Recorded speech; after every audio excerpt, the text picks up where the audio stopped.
আল্লাহর জমিনে আল্লাহর আইন কায়েম করা, এটা কোরআনের মূল কথা। রোজা মূল কথা না, নামাজ মূল কথা না, রোজা হজ যাকাত মূল কোরআনের মূল কথা না। কোরআনের মূল কথা আমার জমিনে আমার আইন কায়েম করতে হবে, আমার হুকুম প্রতিষ্ঠা করতে হবে, এটা কোরআনের মূল কথা। এই মূল কথাগুলো আমি হয়তোবা এই 5 তারিখের পরে দেখলাম কোনো সরকার নাই, আমাকে ধর্মনিরপেক্ষ বিরুদ্ধে কথা বলতে হবে, কারণ এটা কোরআনের মূল কথা। আমাকে ইসলামী আইন বাংলা জমিনে প্রতিষ্ঠা হলে কি কি ফায়দা হবে মানুষের, এই কথাগুলো মানুষকে জানাতে হবে, এটার কোরআনের মূল কথা। কথা কি বুঝতে পেরেছেন? ইসলামী বিচার ব্যবস্থা বনাম প্রচলিত বিচার ব্যবস্থা, প্রচলিত বিচার ব্যবস্থায় বিচার করলে কি হবে, আর ইসলামী বিচার ব্যবস্থায় আল্লাহ যে বিচার দিয়েছে সেই বিচারে বিচার করলে কি হবে, সেটা হলো কোরআনের মূল কথা। আমি কোনো কথাই কোরআন এবং সুন্নাহর দলিল ছাড়া আজ পর্যন্ত আমার মুখ দিয়ে বের হয় নাই। আপনারা রিসার্চ করেন, যদি পান আমাকে যে শাস্তি দেবেন সেই শাস্তি আমি গ্রহণ করব। খতিব এটা অনেক বড় জিনিস, অনেক বড় দায়িত্ব। এটা এমন না যে আপনারা আমাকে নিয়োগ দিয়েছেন, না, এটা আল্লাহর পক্ষ থেকে, আল্লাহর কোরআন এবং রাসূলের তরজমান, তাদের ভাষাকে আমার ভাষায়, আমার এই অপবিত্র মুখ দিয়ে আল্লাহ এবং রাসূলের কথাগুলো বলার জন্যই এখানে আমাকে আল্লাহই বসিয়েছেন, ঠিক কি না? এখন এখানে এসেছিলাম, আমি এমন না যে আমাকে কারো ভাবে কোনোভাবে কারোর হাতে পায়ে ধরে আমি এখানে ঢুকেছি, এমন না। আমি 3 সপ্তাহ জুমার নামাজ পড়েছিলাম, সমস্ত মুসল্লি ভাইয়েরা আমাকে অ্যাকসেপ্ট করেছেন, আমাকে ভালো লেগেছে।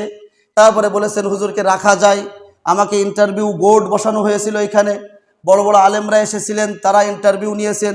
নেওয়ার পরে আমাকে সব কিছু দেখার পরে, আমার পরিচয়, আমার ব্যাকগ্রাউন্ড সব কিছু দেখার পরে তারপরে আমার সিলেক্ট করেছিলেন, না, এই লোকই আমাদের জন্য খতিব হওয়ার উপযুক্ত। আল্লাহর পক্ষ থেকে আল্লাহর তরজমানি করার জন্য, আল্লাহর মুখপাত্র হওয়ার জন্যই আমি এখানে বসেছিলাম। দীর্ঘ 4টা বছরের বেশি, 5 বছরে পড়েছে 2021 সালের সেপ্টেম্বর থেকে আজকের 2026 সালের জানুয়ারি। তো এই দীর্ঘদিন যাবৎ আপনাদের মাঝে আমি ছিলাম।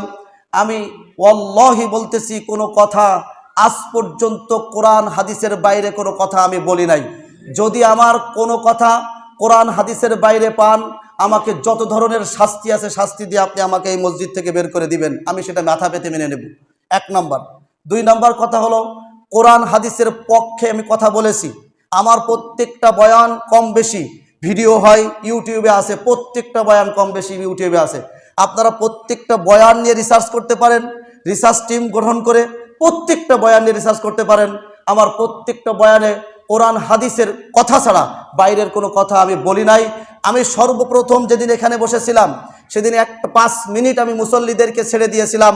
আমি বলেছিলাম যে 5টা মিনিট আমি ছাড়লাম, আমি এখনো খতিবের পদ নিয়োগ হয় নাই, আপনারা 5 মিনিটের সিদ্ধান্ত নেবেন। কোরআন এবং সুন্নাহর ভিতরে যা আছে আমি সেটাই আমার মুখ দিয়ে বের করব। যদি আপনারা নিতে পারেন আমি খতিব হিসেবে এখানে থাকব। যদি মনে করেন না হুজুর, আমরা যেটা বলবো, যেটা আমাদের কাছে লাগবে, আমাদের মতো হবে, সেটাই আপনি বলবেন, তাহলে আমি এখন থেকে আপনাদের মাঝ থেকে হারিয়ে যাব। 5 মিনিট না 2 মিনিট অথবা 3 মিনিটের মাথায় আপনারা সকলে আমারে বলেছিলেন যে যার লাগুক অথবা লাগুক না, যে কিছু মনে করুক অথবা মনে করুক না, কোরআন এবং সুন্নাহর ভিতরে যা আছে সেটাই আপনি আপনার মুখ দিয়ে অকপটে বলে যাবেন এই মসজিদে, ইনশাআল্লাহ সমস্যা হবে না। আমি সেখান থেকে নিয়ত করেছিলাম যে এই মসজিদ আমি একমাত্র আল্লাহর প্রতিনিধি হয়ে এসেছি। কিয়ামতের মাঠ আমার জন্য অবশ্যই আসামির কাঠগোলা আমাকে দাঁড়াতেই হবে। আজ পর্যন্ত কোরআনের হকের কথাগুলো আমি বলেছি কিনা, জুলুমের বিপক্ষে বলেছি কিনা, কোরআনের প্রত্যেকটা তাফসির সঠিক মতো করেছি কিনা, আমাকে আল্লাহর কাঠগোলায় দাঁড়াতে হবে কি হবে না বলেন তো আপনারা? হবে, আমাকে হবে, অবশ্যই হবে, অবশ্যই আমাকে আল্লাহ তাআলা জবাবদিহিতার কাঠগোলায় দাঁড় করাবেন। যেহেতু আমি যেটা বলি সেটাই কোরআন, আমি যেটা বলি সেটাই সুন্নাহ আপনারা মনে করেন, তাই না? আপনারা তাই মনে করেন না যে হুজুর বলেছে এটাই করতে হবে, হুজুর বলেছে এই আমলটা এটাই করতে হবে? তো আল্লাহ তাআলা আপনাদের কারোরে জিজ্ঞেস করবেন না, বলবেন তুমি আসো সামনে, তোমার পুরা 4 বছরের খতিবের যে কথাগুলো, সেটা কথাগুলো দেখো, এই যে সব তুমি তো ভিডিও আর কি করেছো, আমি সবগুলোতে ভিডিও করেছি, আমার সামনে ভিডিও রেকর্ড চালাই দেওয়া হবে কিয়ামতের মাঠে। এই কথাগুলো তুমি কোরআনের বাইরে বলেছো, দেখো, এই জন্য তোমাকে জাহান্নামের এতগুলো শাস্তি তোমার সামনে আছে। প্রত্যেকটা কথার বিরুদ্ধে আল্লাহ তাআলা, আপনি আর কি করবেন আমারে, আল্লাহ তাআলাই তার কাঠগোলায় দাঁড় করে আমার বিচার অবশ্যই আমাকে করবেন। অবশ্যই করবেন। সুতরাং আমি আজ পর্যন্ত আমার জানা মতে কোরআন হাদিসের বাইরে কোনো কথা বলি নাই। একটা কথা আপনারা বলতে পারেন যে হুজুর অনেক সময় অনেক উদাহরণ দেন। দেখেন কোরআনে কারিমের মধ্যে ফিরাউনের উদাহরণ আল্লাহ দিয়েছেন, নমরুদের উদাহরণ আল্লাহ দিয়েছেন, তারপরে বিভিন্ন ধরনের আপনার যাদের উপরে আল্লাহ তাআলা আযাব প্রেরণ করেছেন, যাদের উপরে আল্লাহ তাআলা নারাজ, সেই সমস্ত ইহুদি খ্রিস্টান, সেই সমস্ত মানুষ, সেই সমস্ত গোত্রের কথা আল্লাহ তাআলা কোরআনের মধ্যে তুলে ধরেছেন। ওয়াল্লাহি বলতেছি, যদি এখন কোরআন বাংলাদেশে নাজিল হতো, বাংলাদেশের প্রেক্ষাপটে যারা পিছনে ছিল, যারা সামনে আসবে, এই রকম অনেক কিছু আল্লাহ তাআলা কোরআনের ভিতরে দিয়ে দিতেন। কথা বোঝেন নাই মনে? কেন দেন ভাই? ইতিহাস কেন টানতে হয়?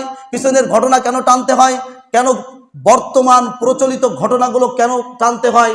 কারণ কোরআন সুন্নাহ এটা কোনো বাইবেল না, এটা কোনো বেদ না, এটা রামায়ণ না, এটা জিন্দাবেস্তা না, এটা হলো এই জীবন চালানোর জন্য আল্লাহর পক্ষ থেকে একটা জীবন পরিচালনা করার জন্য একটা জীবন ব্যবস্থা।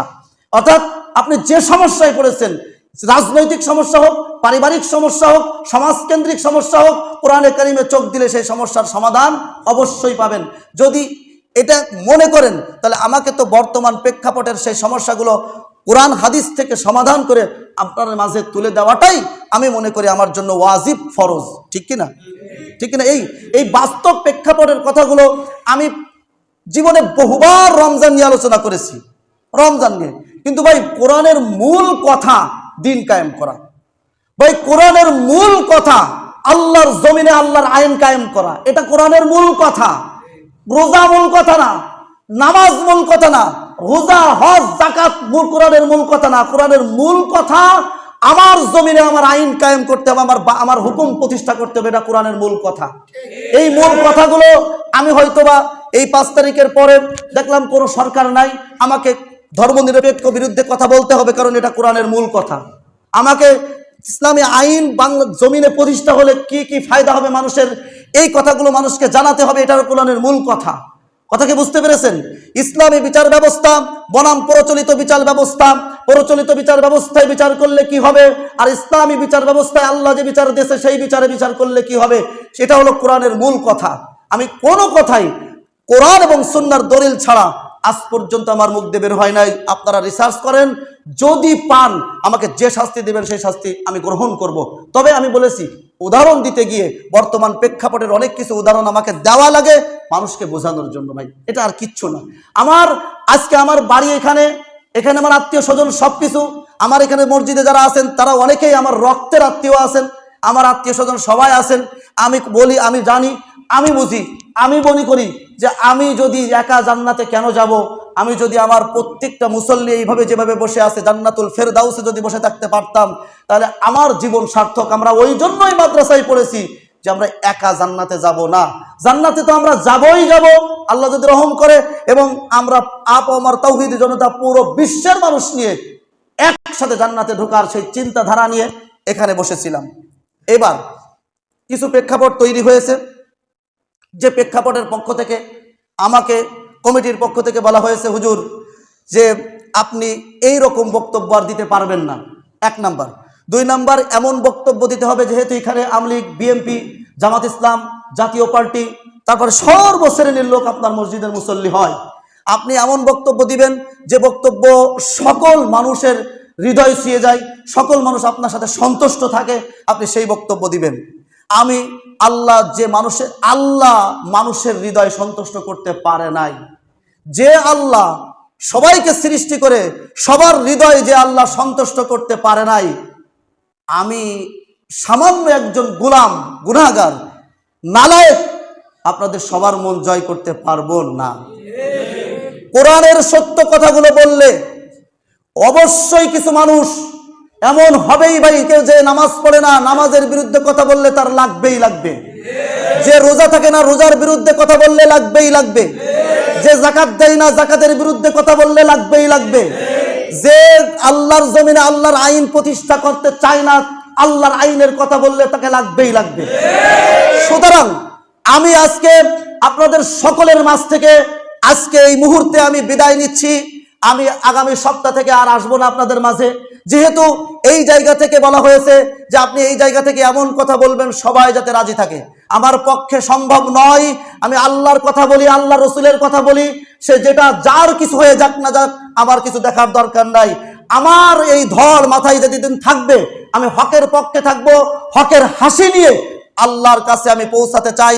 আমি হকের হাসি নিয়ে, ইনসাফের হাসি নিয়ে আমি আল্লাহর দরবারে পৌঁছাতে চাই। এটাই আমার মিশন, এটাই আমার ভীষণ।